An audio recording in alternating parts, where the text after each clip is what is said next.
Peoples party کی مرکزی مجلس عاملہ اجلاس میں اکثر ارکان کی مسلم لیگ نون سے اتحاد کی مخالفت، تحریک انصاف سے بات چیت اور اپوزیشن میں بیٹھنے کی بھی تجاویز، ذرائع کا دعویٰ سی اجلاس کل دوبارہ ہوگا۔ بلاول وزیر اعظم بنے تو ہمارے لیے پریشان کن صورتحال ہوگی، ذاتی رائے ہے کہ نون لیگ اور پی پی ساتھ نہیں چل سکتے، ایم کیو ایم رہنما خواجہ اظہار کی پروگرام لائیو ود عادل شاہ زیب نے گفتگو۔ لاہور ہائی کورٹ نے انتخابی نتائج کے خلاف دائر 20 درخواستیں مسترد کر دی، مریم نواز، حمزہ شہباز، عطا تارڑ، اون چودھری اور دیگر امیدواروں کی کامیابی چیلنج کی گئی تھی۔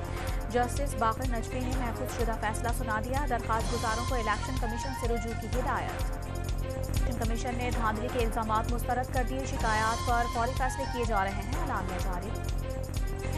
کسی ملک کے کہنے پر انتخابات میں مبینہ دھاندلی کی تحقیقات نہیں کریں گے، نتائج میں تاخیر کو دھاندلی نہیں کہا جا سکتا، نگراں وزیر اعظم کی نیوز کانفرنس۔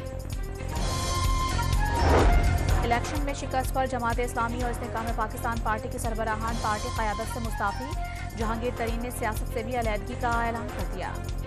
راولپنڈی میں فائرنگ سے پی ٹی آئی کے سابق رکن پنجاب اسمبلی چودھری عدنان اور ڈرائیور قتل۔ چودھری عدنان 2018 میں پی پی 11 سے ایم پی اے منتخب ہوئے تھے۔